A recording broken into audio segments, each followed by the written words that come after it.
É o seguinte, ó, o que eu acho, assim, dentro, você falou de competências, né?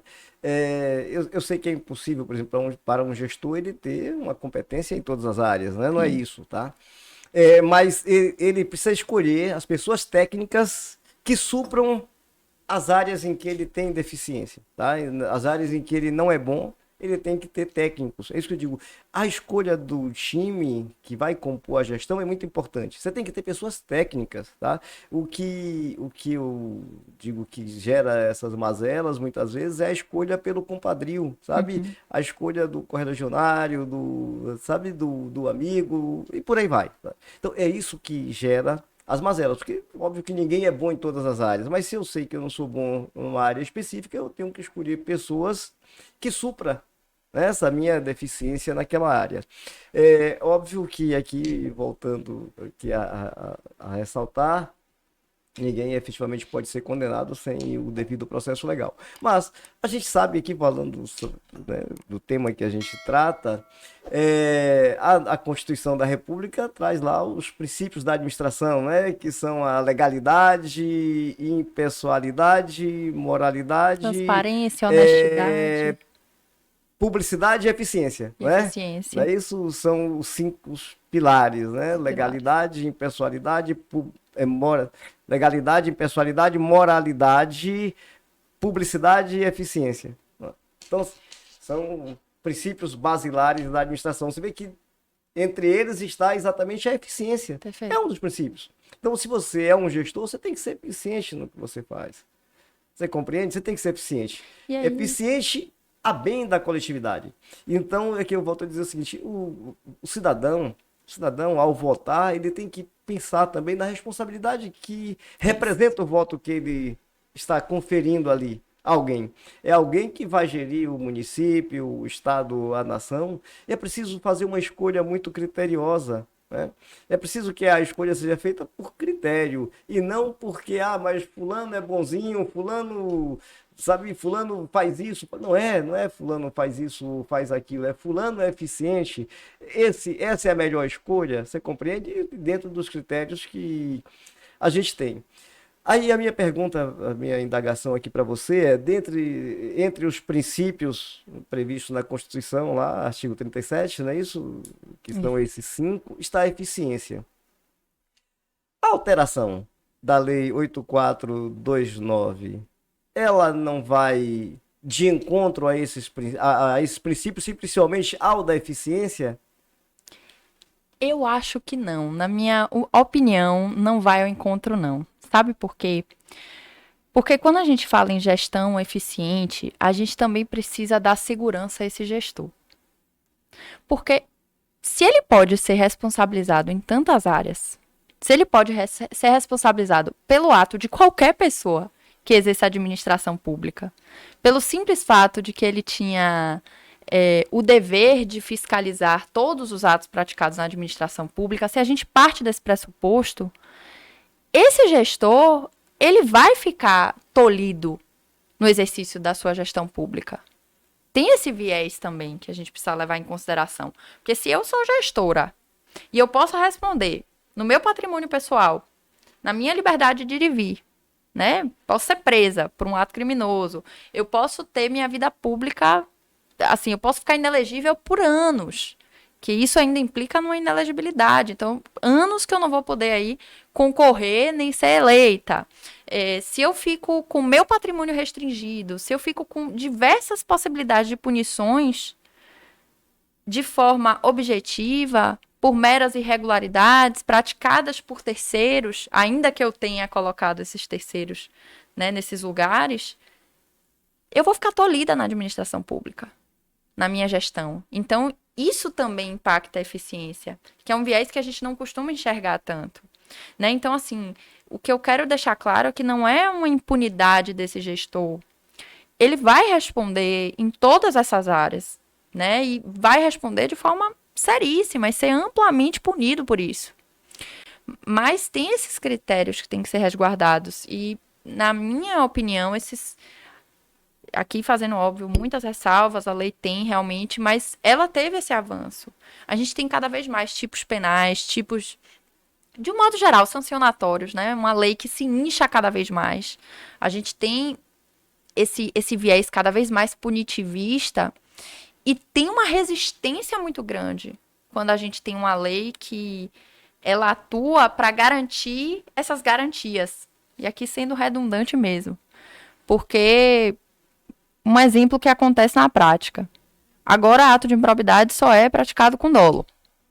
Aí a gente tem algumas iniciais que já foram oferecidas antes da nova lei que acusaram o gestor de praticar uma conduta com uma culpa grave, né, por uma imprudência. E aí agora o juiz, receoso com isso, porque aquele processo ali não vai poder existir mais, essa conduta deixou de ser uma conduta ímproba. A gente vê algumas medidas assim que realmente são muito criativas, que a possibilidade do Ministério Público aditar, ou seja, reescrever a acusação para adequar a nova lei. Possibilitando, então, que aquilo que ele, no início, entendeu que era uma mera imprudência, agora foi intencional, foi dolosa. Então, assim, veja que tem uma resistência muito grande até na aplicação desses institutos quando eles vêm repetidamente previstos de maneira expressa em lei.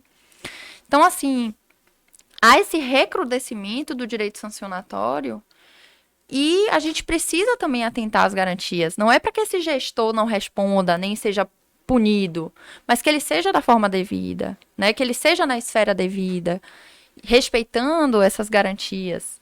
Então, eu acho que a lei avançou positivamente para isso, mas ainda tem muitas coisas que não se aplicam. A gente teve, por exemplo, a prescrição retroativa, que o STF não reconheceu. A lei expressa em dizer que a lei de improbidade... Eu vou pedir só para você, que claro, você fala prescrição retroativa, explique aí para os nossos Pronto, internautas o que é prescrição. Vou traduzir aqui o juridiquês. Troque miúdos. A gente acaba naturalmente falando algumas expressões. O que seria? Né? Prescrição, trocando em miúdos, é a possibilidade do Estado punir aquele sujeito que praticou uma conduta ilícita. Então o Estado ele tem um limite para punir alguém que praticou uma conduta ilícita. Seria um limite temporal para punir, não é Perfeito. isso? Um limite temporal. Um limite temporal. Se não age naquele espaço de tempo, ele não pode mais agir, ou seja, aí seria então a prescrição é porque ele não pode mais agir em face de um decurso do tempo. Perfeito. É isso? Então o que é que nós temos? A Constituição prevê que a lei retroage para beneficiar. Então, aqui, eu não vou nem entrar na natureza da norma para a gente facilitar a questão, mas aqui a gente teve uma alteração favorável para quem responde, para quem está sendo acusado, que é a prescrição intercorrente na improbidade administrativa. Que o que é isso? Quando o ato ilícito, né, quando o ato de improbidade administrativa acontece, o Estado tem um prazo para punir esse sujeito. Só que quando o Estado move uma ação contra esse sujeito, esse agente, esse gestor, no caso, começa a responder um processo, o Estado ele também vai ter um tempo para atuar. Né? Então, por exemplo, você tem um tempo para processar, para mover uma ação contra aquele agente. Mas depois, movida a ação, o Estado tem que ter um novo tempo para decidir, né, para sentenciar, para condenar. Então, você tem o que a gente chama de prescrição intercorrente, que não é contada do dia em que a conduta foi praticada. Mas depois que o processo é movido contra aquela pessoa, tem alguns prazos de atos processuais que têm que ser respeitados. Então, o que é que a lei prevê? A lei prevê uma prescrição intercorrente, ou seja, no decurso do processo, em 4 anos. Que é um prazo menor, é um prazo mais favorável a quem responde. Ainda bem que você fez essa ponderação. A ressalva. Mais favorável, que eu ia perguntar, mais favorável para quem? Ainda bem que você disse, mais favorável para quem responde. Exatamente. Exato, vamos lá. A partir do momento que a gente reconhece que a improbidade administrativa, ela integra o direito sancionador, então a gente vai ter que reconhecer. E a lei fala até, não só ela reconhece a natureza expressamente de direito sancionador da lei de improbidade administrativa, como ela é expressa em dizer que se aplica à lei de improbidade administrativa os princípios do direito sancionador, dentre os quais a retroatividade benéfica. E o que é a retroatividade benéfica? É a possibilidade de eu considerar essa alteração legislativa que foi favorável a quem está respondendo ao processo, mesmo a casos anteriores à alteração da lei.